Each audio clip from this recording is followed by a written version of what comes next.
Hai Sobat Bahan, selamat datang di channel hiburan Kamar Bahan. Admin akan membacakan kelanjutan sebuah cerita novel yang sangat seru, yang sangat menarik, yang sangat menghibur, yang sangat layak untuk diikuti dari awal hingga akhir. Sebuah cerita novel yang berjudul The Story of Yi-Chen. Tetapi sebelum melanjutkannya, pastikan kalian sudah subscribe channel ini dan aktifkan lonceng notifikasinya agar tidak ketinggalan jika admin upload video terbaru. Jika kalian menyukai cerita seperti ini, jangan lupa like. Jika berkenan, share juga ke teman-teman lainnya agar teman-teman lainnya juga mendapatkan informasi dan hiburan di channel ini. Baik, kita lanjutkan di part ke 431 bertepatan dengan bab ke 2077 pukul 10.15 pagi. Perdagangan saham grup Song tiba-tiba dihentikan. Penghentian perdagangan saham berarti menangguhkan perdagangan mulai detik ini. Saham grup Song telah disegel. Tidak akan terjadi kenaikan ataupun penurunan hingga perdagangan dilanjutkan. Untuk mengajukan penangguhan perdagangan ke Komisi Regulasi Sekuritas harus ada alasan yang cukup dan memadai. Dan alasan grup Song untuk mengajukan penangguhan perdagangan adalah karena grup tersebut memiliki hal besar yang akan segera diumumkan. Secara umum, grup yang terdaftar akan menangguhkan perdagangan sebelum mereka mengumumkan hal-hal penting untuk mencegah perdagangan orang dalam dan spekulasi yang terinformasi dengan baik. Seperti sebelumnya, ada perusahaan yang sangat terkenal di internet bernama Qihu 360. Ketika mereka berusaha menjadi perusahaan publik di dalam negeri, mereka menggunakan cara RTO untuk masuk ke daftar saham A. Inilah yang disebut dengan RTO.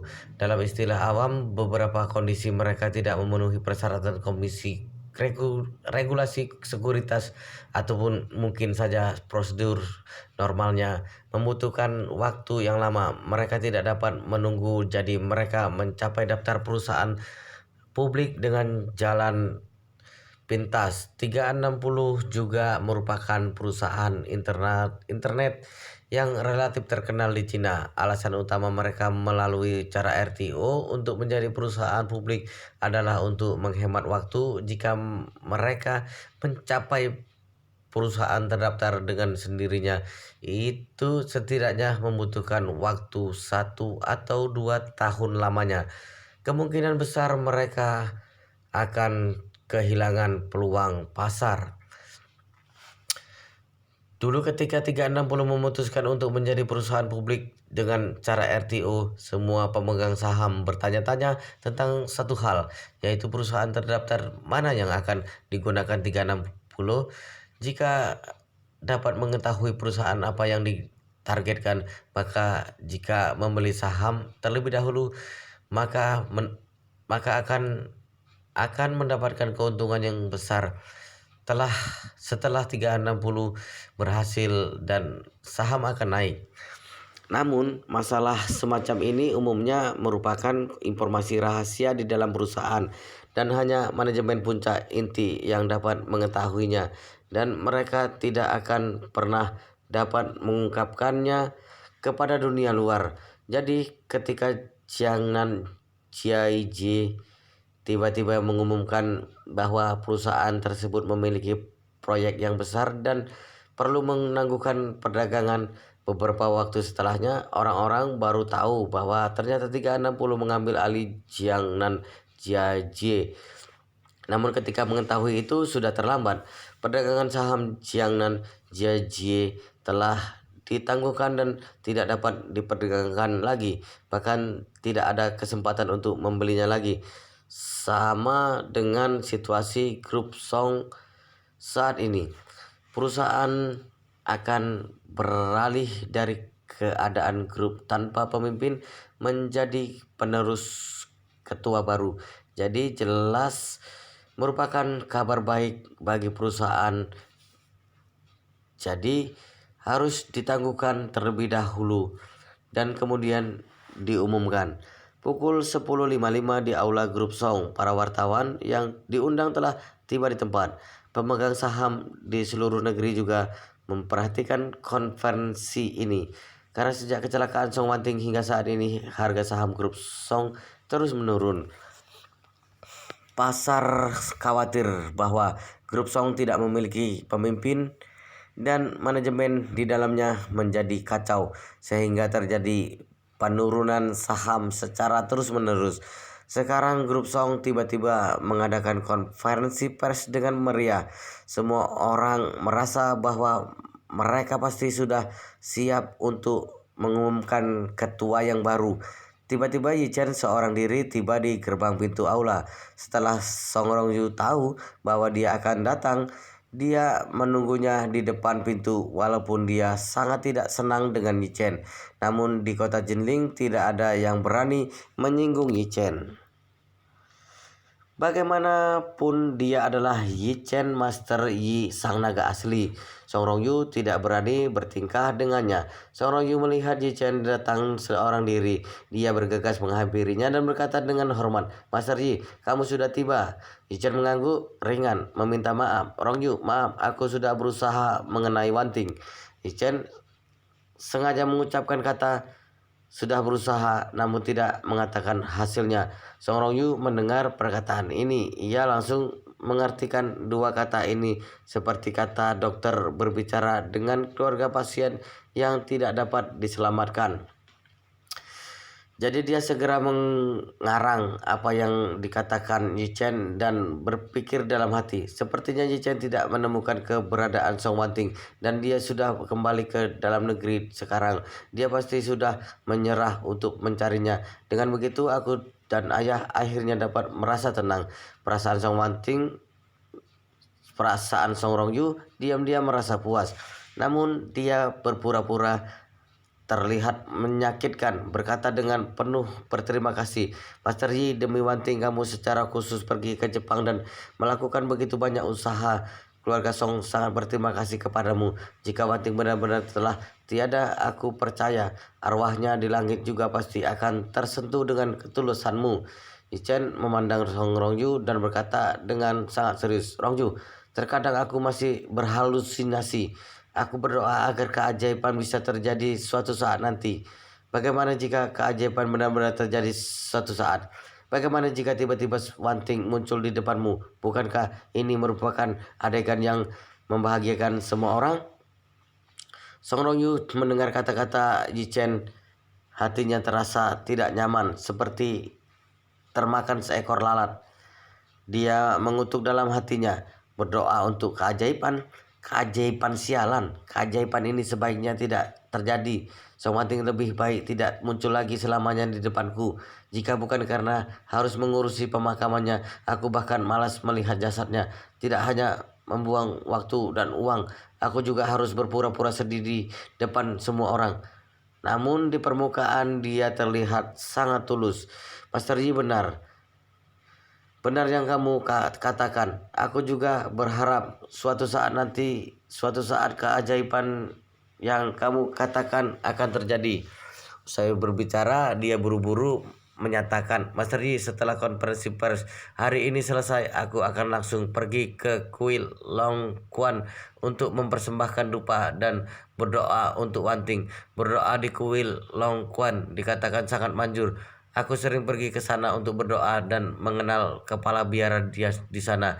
Bisa memintanya untuk melakukan upacara pemberkatan untuk Wanting." Chen tersenyum dan berkata, "Tidak perlu begitu repot. Kamu tidak akan bisa pergi ke kuil Long Quan lagi seumur hidup ini."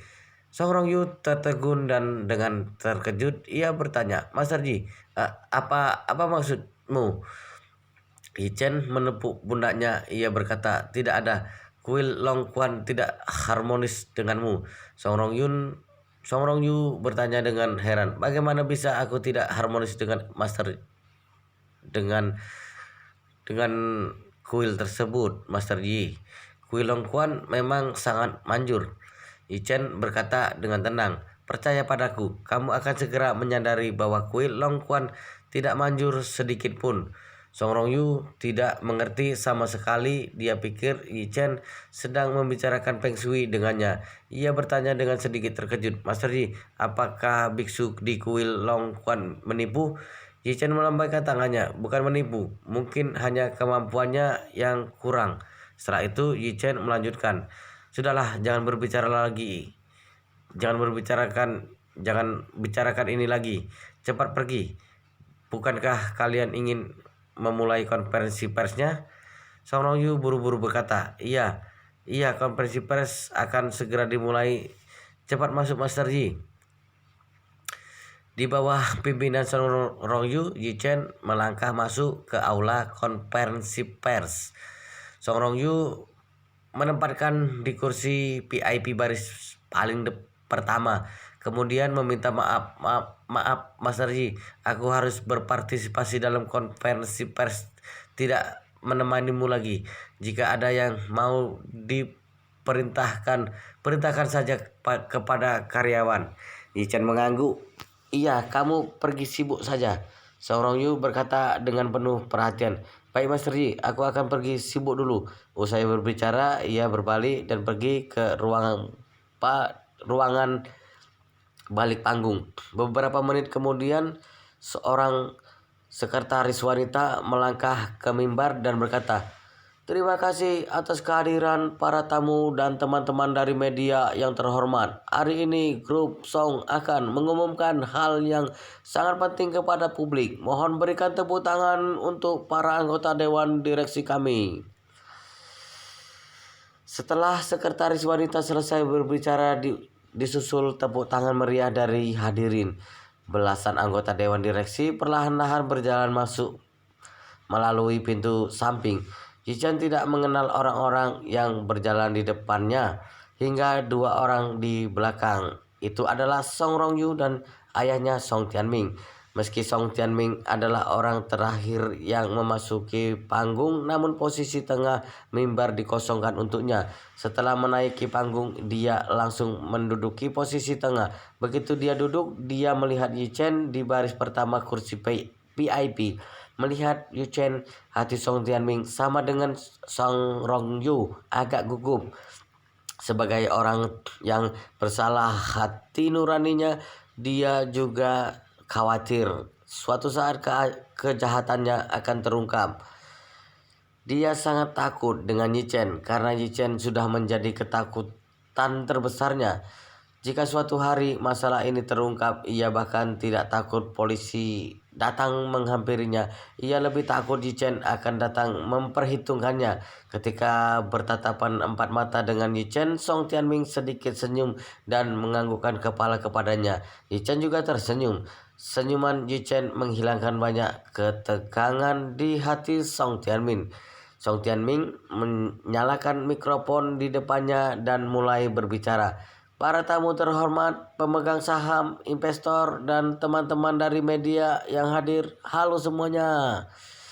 Aku adalah Song Tianming, mantan wakil ketua grup Song. Setelah Nona Song Wanting mengalami kecelakaan di Jepang, untuk sementara waktu aku terpilih sebagai ketua dewan direksi, menggantikan posisi Nona Song Wanting untuk sementara waktu.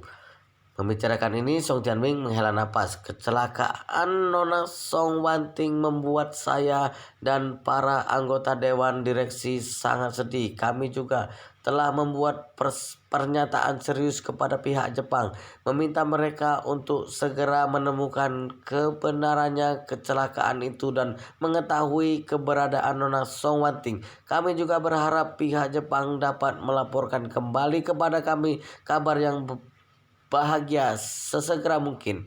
Song Tianming menjeda sejenak, kemudian berkata dengan serius, namun untuk grup yang terdaftar dengan nilai pasar lebih dari 100 miliar yuan, kita tidak boleh berada dalam keadaan tanpa pemimpin untuk waktu yang lama.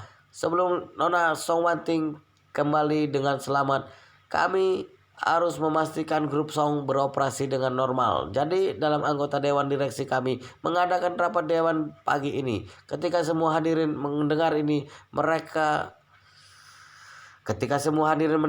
mereka mempersiapkan telinga dan dengan penuh penantian mendengarkan ini selanjutnya. Karena ini adalah puncak dari segala yang dinanti-nantikan. Song Tianming mendeham, menyatakannya dengan sangat serius. Setelah Dewan Direksi berdiskusi dan memberikan suara, Nona Song Wanting akan dicopot sementara dari posisi Ketua Grup Song.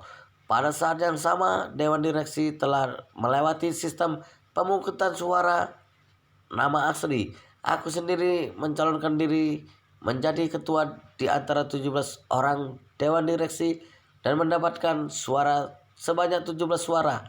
Jadi mulai saat ini aku akan secara resmi mengambil alih posisi ketua grup Song. Semua orang menunggu perkataan ini, meskipun mereka berspekulasi bahwa grup Song akan mengumumkan ketua baru hari ini, namun masalah ini harus diberitahukan secara langsung oleh Dewan Direksi Grup Song sehingga ini akan menjadi sebuah pembuktian. Sekarang Song Tianming sendiri telah mengakuinya. Masalah ini juga sudah terkonfirmasi dan dapat langsung dirilis sebagai berita. Namun tiba-tiba Yi Chen bertanya, Tuan Song, Tuan Song, saat ini Nona Song Wanting hanyalah menghilang. Berita pembunuhannya masih belum dipastikan. Aku ingin bertanya, jika Nona Song Wanting kembali dengan selamat, suatu hari nanti, apakah kamu akan mengembalikan posisi ketua ini kepadanya? Song Tianming awalnya berpikir bahwa hari ini adalah transisi kekuasaan yang sangat sederhana. Apalagi dia juga merasa sudah menguasai seluruh jajaran direksi. Jadi dia tinggal mengumumkannya saja, maka tidak akan ada lagi yang membuat masalah. Tapi dia tidak pernah berpikir bahwa Yi Chen tiba-tiba akan menyerang dirinya pada saat seperti ini. Meskipun dia merasa sangat marah, namun dia masih menjawab dengan sangat sopan. Tenang saja. Kami para Dewan Direksi telah membicarakannya ketika rapat. Kami telah menetapkan prinsip walaupun aku telah terpilih menjadi ketua dan secara resmi mengambil alih posisi ketua, namun harus diakui bahwa sebenarnya kemampuan Nona Song jauh lebih baik dariku. Song Tianming melanjutkan lagi. Jadi aku dengan sungguh-sungguh mengumumkan bahwa begitu Nona Song Wanting kembali dengan selamat, aku akan secara langsung mengembalikan posisi ketua kepadanya karena dia adalah kandidat yang paling cocok untuk menjadi ketua grup Song. Semua orang bertepuk tangan merasa bahwa Song Tianming mampu mengatakan ini. Ini sudah cukup membuktikan bahwa visi, karakter, dan hati orang ini sangat luar biasa. Ketika Song Tianming dengan penuh kemenangan menerima tepuk tangan penonton, Yi Chen berkata, karena Tuan Song berkata begitu, maka langsung saja kembalikan posisi ketua ke Nona Song Wanting. Melihat penampilan agresif Yi Chen, Song Tianming sangat kesal dan mengutuk dalam diam. Sialan, apakah Yi Chen salah makan obat hari ini? Kenapa terus menyerangku, menyuruhku untuk mengembalikan posisi ketua kepada Song Wanting sekarang? Di mana Song Wanting berada? Bukankah kau, Yi Chen, sangat hebat? Bukankah orang-orang menyebutmu naga asli?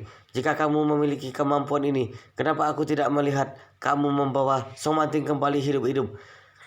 Memikirkan ini, hati Song Tianming penuh dengan kejengkelan.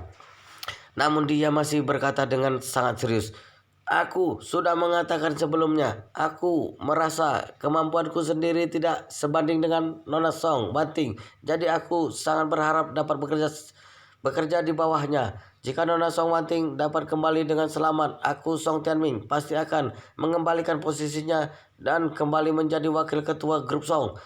Yi Chen tersenyum acuh tak acuh. Baik, karena kamu sudah mengatakannya di depan begitu banyak orang, jangan melanggar janjimu. Dengan sedikit kesalahan, ia menjawab dengan dingin. Tenang saja, aku Song Tianming akan mengatakan apa yang aku katakan, tidak akan melanggarnya. Begitu perkataan ini dicetuskan, pintu aula konferensi didorong terbuka dengan kuat oleh beberapa pria berpakaian hitam. Semua orang tercengang melihat belasan pria berpakaian hitam terbelah menjadi dua. Tim kanan dan kiri berbaris memasuki aula. Song Tianming dengan tegas menegur, "Siapa kalian? Apa yang ingin dilakukan di sini? Aku beritahu kalian, ini adalah lokasi grup Song. Jika kalian berani membuat onar di sini, kalian harus bertanggung jawab secara hukum. Di mana pengawal? Cepat datang dan usir mereka keluar." Tiba-tiba seorang wanita cantik mengenakan setelan hitam kecil dan sepatu hak tinggi hitam masuk. Begitu wanita ini memasuki pintu, semua orang di tempat kejadian seperti disambar petir dan berdiri di tempat dengan kosong. Hanya melihat wanita ini berjalan memasuki aula konferensi dan sepasang matanya tertuju pada Song Tianming, dia bertanya dengan keras, "Mereka semua adalah pasukanku. Mereka semua adalah pasukanku. Siapa yang berhak mengusir mereka?" Ketika Song Tianming merasa langit telah runtuh karena wanita yang berbicara ini adalah keponakannya.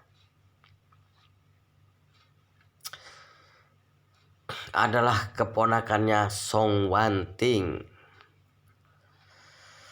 Wow, luar biasa sekali guys, ceritanya sangat seru, sangat menarik, sangat menghibur, sangat membuat kita penasaran jika tidak mengetahui cerita kelanjutannya.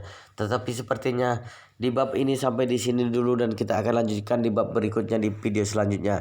Pastikan kalian sudah subscribe channel ini dan aktifkan lonceng notifikasinya agar tidak ketinggalan jika admin upload video terbaru.